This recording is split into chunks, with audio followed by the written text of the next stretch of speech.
Thank you for giving us the moment, the chance to love on you a little bit. It's really, I know it's, for some people it's very hard, but thank you.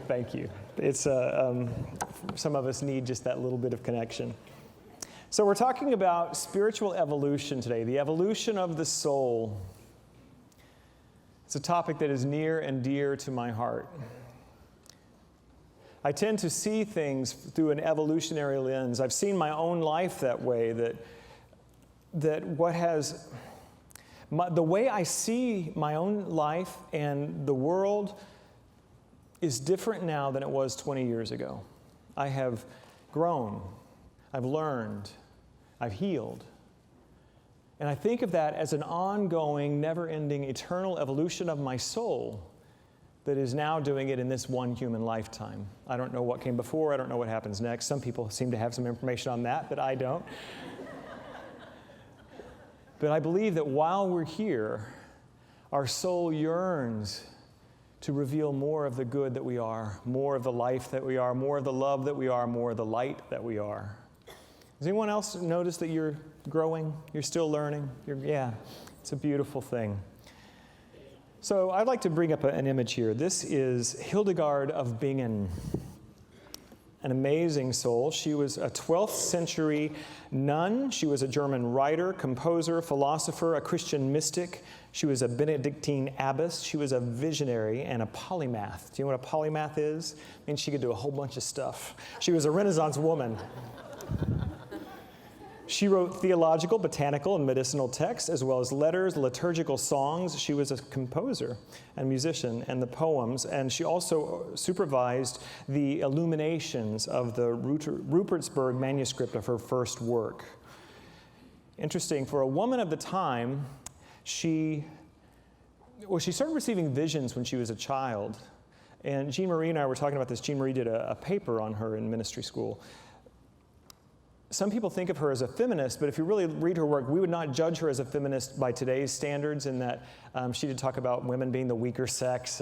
But I think she was just smart. I think she knew her time, because she was the only woman that the Pope allowed her to write and distribute her visions. And an amazing visionary mind she had. You know the first verse of the Gospel of John that says, "In the beginning was the Word, and the Word was with God"? She did one of her later books.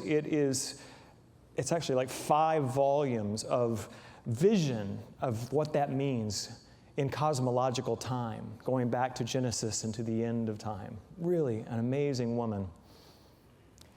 She had this very long view of where we are, what we're coming from, and where we're going to. And there's a quote that really brought her to mind for me today, when I was wanting to talk about the soul's evolution, and it's this: "We are to live on the green and growing edge of our becoming." That just makes me happy. To live on the green and growing edge of our becoming. Implying that maybe there would be another choice. Maybe we could live in the safe and the familiar. We could live in the staid and the mundane. Or we could do that. We could live on the green and growing edge of our becoming. There's another quote, I don't know who it's by, that says that we are, if you're not living on the edge, you're taking up too much room. And in Unity, we teach this ongoing spiritual growth and revelation. I mean, it's a part of our DNA. And we're not the only ones. I mean, it's in Christianity, there's I can't remember this scripture, I should have looked it up, but it talks about we are to work out our salvation with trembling and something. I can't remember. Fear. Well, that's why I forgot it. I found some better verses. Well, actually, before we get to the scripture verses, let's look at these images. I'm a big fan of our green brothers and sisters on the planet. Does anybody know where this tree is? It's Rockport. This is not too far from here, a couple hours. This is called the Big Tree. Duh. Let me tell you a little bit about her or him. I don't know if she has a gender, but I guess I keep calling it a her. The Texas Forest Service estimates this tree to be over 1,000 years old, but recent estimates place it nearer to 2,000.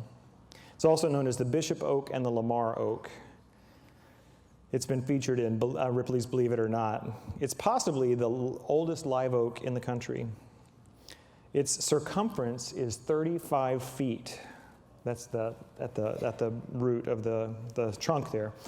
It's 45 feet tall and a crown of 90 feet. It has been now superseded. There is a larger live oak has been found in Brazoria County, but I like the big tree. According to climatologists, the big tree has survived from anywhere between 40 to 50 major hurricanes, numerous floods, droughts, and wildfires. I said it again, wildfires. I said wildflowers in the first service. I have survived numerous wildflowers myself. And I think I have another image of this tree, too, with some people in front of it, so you can get a little bit better idea of the scale. It's an amazing thing. And in Houston, we have some beautiful live oaks. I love to just stand by them. These trees live centuries and still growing on the green and growing edge of their own becoming, revealing more of the good. And you know how these trees started, right? Can we have this next image? Isn't that amazing? How can that be that this little acorn planted in the right ground with the right conditions grows to be this massive oak tree that lasts for centuries? It's an incredible thing. I believe that this is in the blueprint of all creation. Growth and evolution, becomingness, revealingness. I found some scriptures that speak to it for me. First is from Psalm 1. Blessed is the one who does not walk in the step of the wicked, or stand in the way that sinners take, or sit in the company of mockers, but whose delight is in the law of the Lord, and who meditates on his law day and night. That person is like a tree planted by streams of water, which yields its fruit in season, and whose leaf does not wither. Whatever they do prospers. For me, this is a clue to our spiritual evolution, the evolution of our soul. It's where we're planted. And a person, now when we say who meditates on the law, we're not really talking about the Jewish law that this was referring to, but it's the law of our own being, our right living, our right nature. It's to get in touch with our true spiritual identity and spend time there. And then, I shall not be moved. You remember that one? Yeah. Just like a tree planted by the water. Then we can root into our own lives, bearing fruit for good for the others. It's an amazing thing. And it's what we're meant to be, what we're meant to do. And in Matthew, this is the Gospel of Matthew, chapter 5, from the Sermon on the Mount, verse 6, Blessed are those who hunger and thirst for righteousness, for they shall be filled. There is something in us that wants to be who we came here to be, that wants to release our old tapes and our limited thinking and our fears and step into the fullness of our lifetime, right? Can I hear an amen? Amen. Sometimes my old Pentecostal roots show and I just need one. Righteousness is not about following the rules. Righteousness is, again, it's about being in right relationship with ourselves and reality.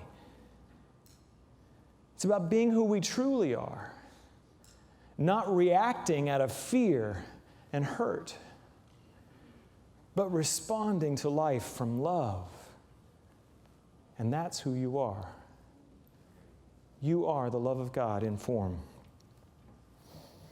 We had a great experience here on Thursday night. Marianne Williamson, New York Times bestselling author, was here, and she spoke about this a little bit. She talked about that acorn. She says, the acorn doesn't have to try to become the oak tree.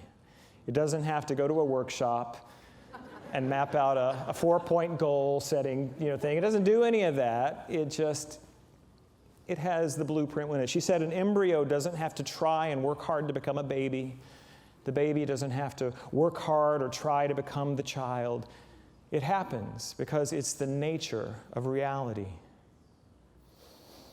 And I believe it's everywhere in the fabric of reality. And so there are two things I want to talk to you about today. I want to talk about the evolution of the soul of humanity as a whole. And then I want to talk about the evolution of our individual soul and how they relate. So Cindy Wigglesworth is a dear friend to this ministry and one of our members, and she is also a well-known author and speaker and facilitator in her own right. She is the author of SQ21, the 21 Skills of Spiritual Intelligence, and the founder of Deep Change. She is also an expert, I believe. I don't know if you're an expert or not. I think you are. You're very well trained in this thing called spiral dynamics. Have anybody ever heard of spiral dynamics? A few of you have. Good. I'm not going to, I cut about 65% of this next bit from my first lesson in the 9 o'clock service. It's just so dense. This is a great model for mapping the evolution of human consciousness through time. And it works on the individual and the societal level. What I'm going to seek to do right now, and these are Cindy's slides, she has actually given a presentation here in this sanctuary about 10 years ago, and there's a wonderful DVD created of that is available in the bookstore today, along with a handout on a lot of integral stuff. It's really great. So if this is interesting to you, seeing human history from an evolutionary perspective, I invite you to go get that DVD and go a little bit deeper into it, or just Google it if you want to, but the DVD is fantastic. Cindy is a wonderful teacher of this material. I think you had about 255 slides in the deck that you gave me, and I think I'm using 10 of them. So that will tell you about how much this is. But I want to just give you the briefest of overviews of what spiral dynamics is and what it teaches. So it is a book by Don Beck. Yes, we'll go into this one. This says that these are the 6 stages in the tier 1 and when they began. Survival consciousness began, that emerged on the planet 200,000 years ago. 50,000 years ago, tribal consciousness, magical thinking emerged. 10,000 years ago, the consciousness or the awareness of power, empires began. 4,500 years ago, the rule of order, purpose, rules, that was in place. 500 years ago was progress, industrialization, and 150 years ago, this consciousness of pluralism and eco-sensitivity. These are the first 6 levels. These colors are really important. That's sort of the code. So it's a shorthand to be able to talk about these eras, and not necessarily eras, but just levels of consciousness, okay? So I'm going to go through each of the colors and just give you a brief overview. Again, thank you, Cindy, for what these are. So let's just go ahead and look at the first one. This beige color, it represents the dry savanna. That's a little code or a little tool to help you remember what it means. The issue here is survival. So 200,000 years ago, humans were just trying to get through the day and not be eaten by a saber-toothed tiger. And so have enough food to eat, keep yourself safe, and maybe have some kids. That was the whole human agenda at that point.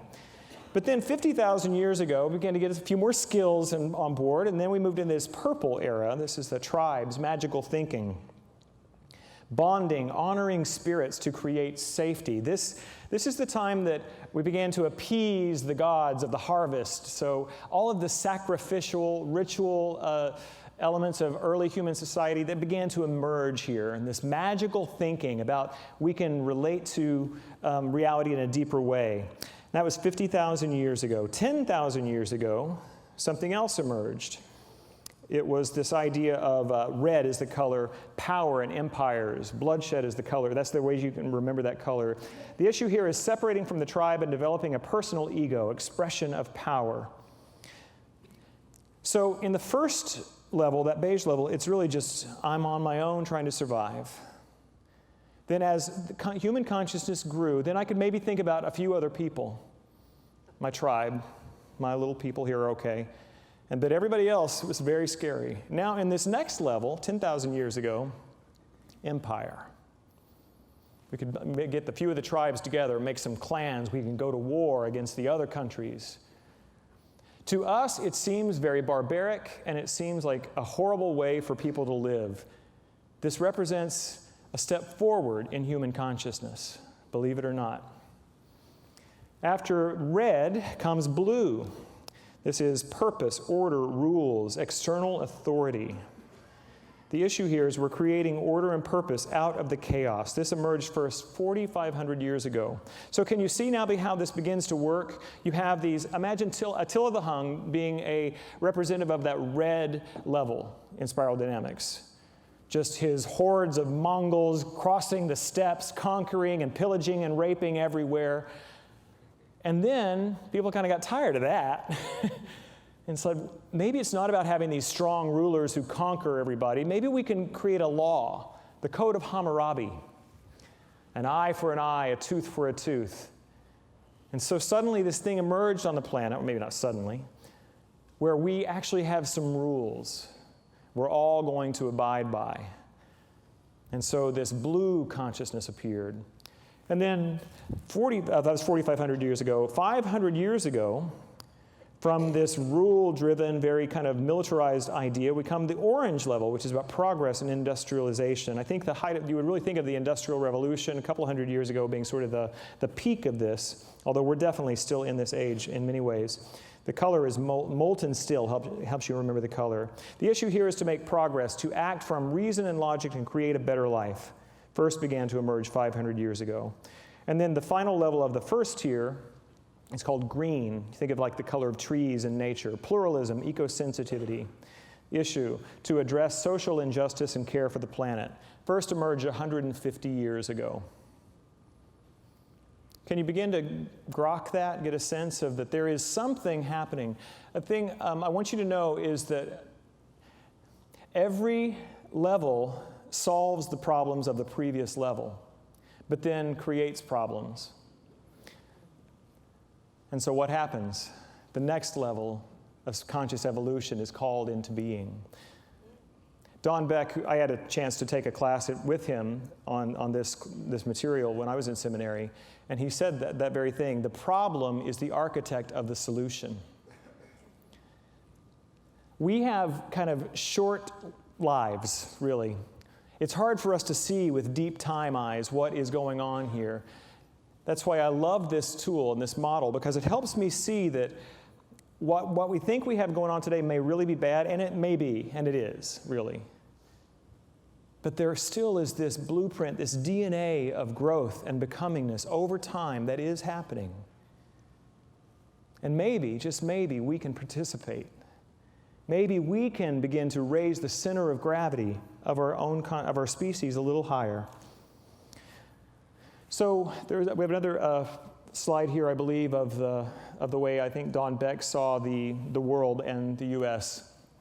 So the world having more of a red and blue, which is, again, that warlord empire building is the red, and the militarized, rule-driven society, law society is the blue, and then the U.S. being more kind of blue-orange with a lot more of the green.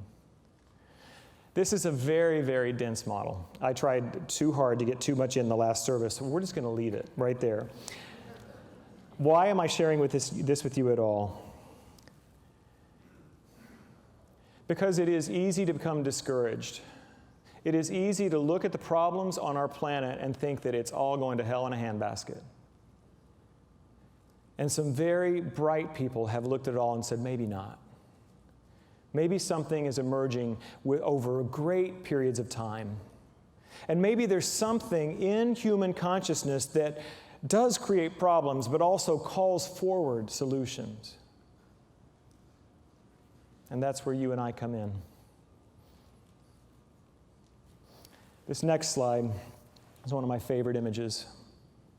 This is the nautilus shell. The nautilus is a mollusk that lives in the sea, and as it grows, it builds its own home. But it doesn't discard the old one, does it?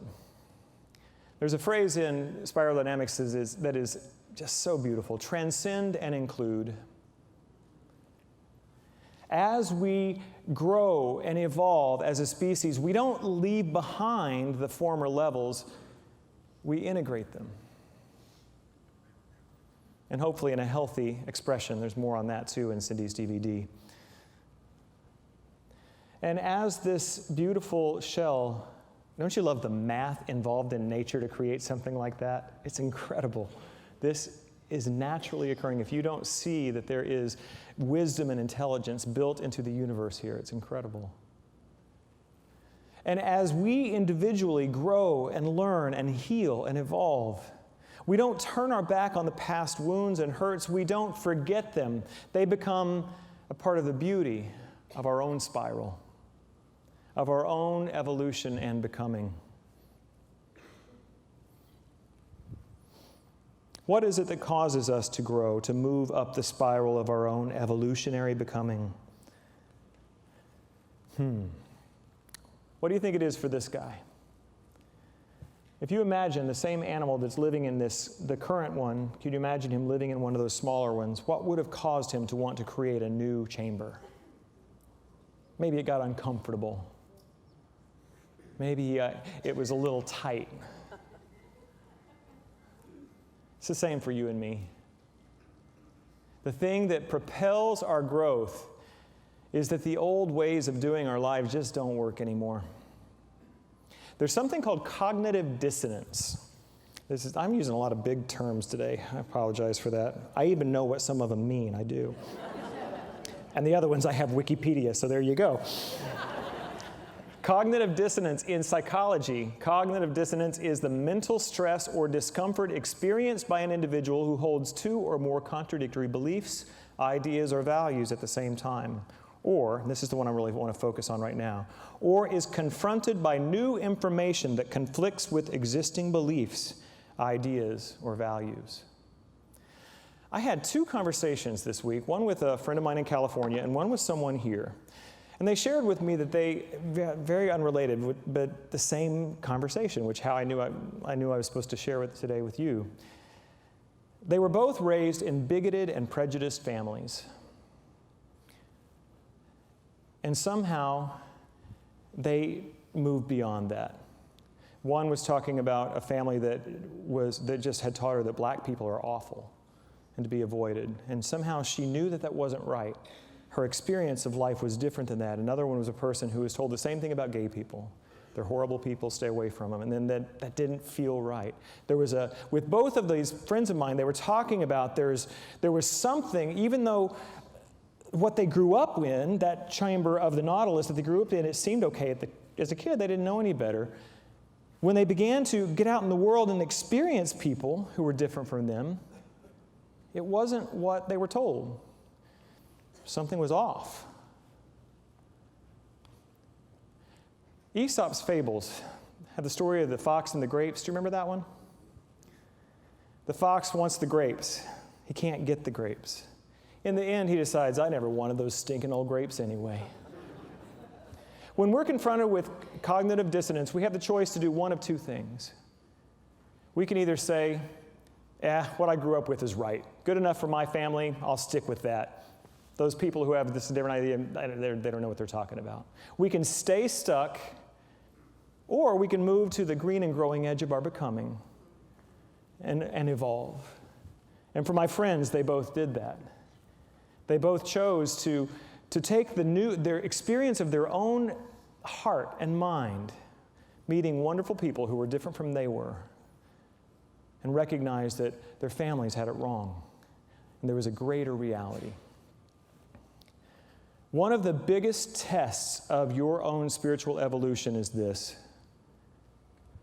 How many enemies do you have left? How many others are there in your life? And I know we're in unity, so you guys are already evolved up past this, I'm sure, but for me, sometimes driving on the Loop freeway, I get a little other thing going on. A friend of mine is a musician in Chicago, and her child was young, about a year and a half old. He was in the back seat, in the car seat, and she was really frustrated with traffic in Chicago, and her son said, Mommy, are you angry? And she says, No, honey, I'm not angry. I'm just frustrated with all this traffic. And he said, But Mommy, aren't we traffic too? Do you ever stop to think, when this so-and-so in front of you won't get out of your way, that you're the so-and-so in front of the person behind you? This other thinking is insidious. As we move up the spiral, the hope of evolution is that we begin to see less other. And when I see you, you may look different. You may have had a different upbringing in mind, but I see myself in you. There's only one of us. And this, I believe, is the litmus test for our spiritual evolution, that we no longer see the separation between us. There are a couple more scriptures I want to read to you. And then I want to do a little, I know we already had one meditation, but something in me I wanted to share with you at the end of the lesson today.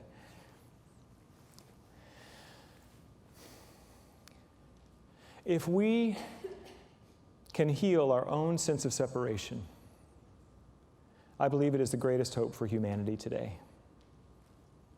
If we can recognize the truth that the Spirit of the living God has never left us, we have never been anything or anywhere but in the very center of God's heart. If we can begin to live that more and more, I believe we shift it for everyone. Romans 8:37-39. Nay, in all these things we are more than conquerors through him that loved us. For I am persuaded that neither death, nor life, nor angels, nor principalities, nor powers, nor things present, nor things to come, nor height, nor depth, nor any other creature shall be able to separate us from the love of God. The Course in Miracles says, a sense of separation from God is the only lack you ever need correct. Ernest Holmes was famous for saying, there is nothing to heal, only truth to be revealed. But then later he did say there's something to heal.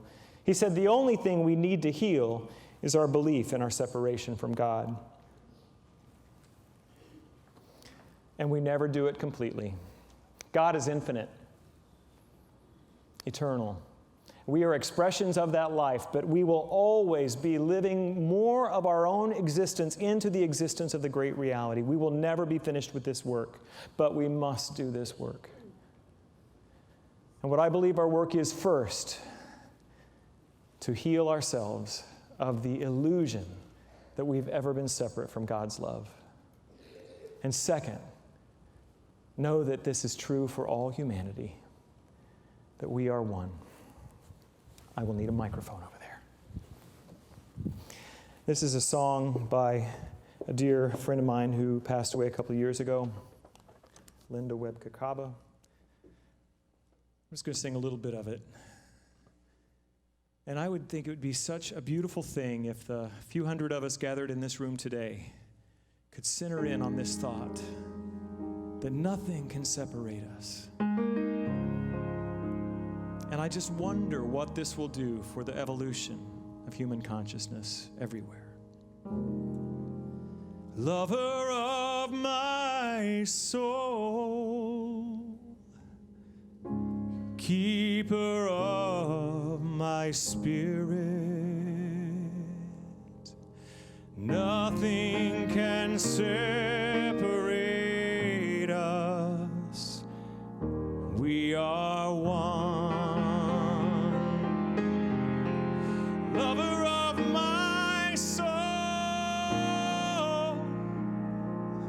keeper of my spirit, nothing can separate us. We are one.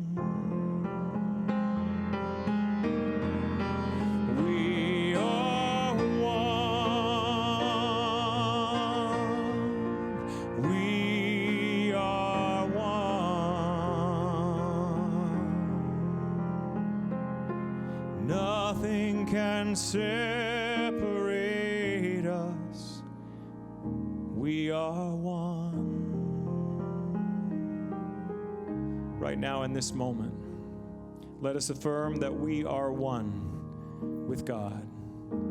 One with the life eternal, one with love infinite.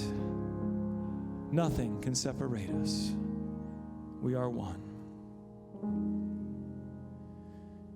People of the earth,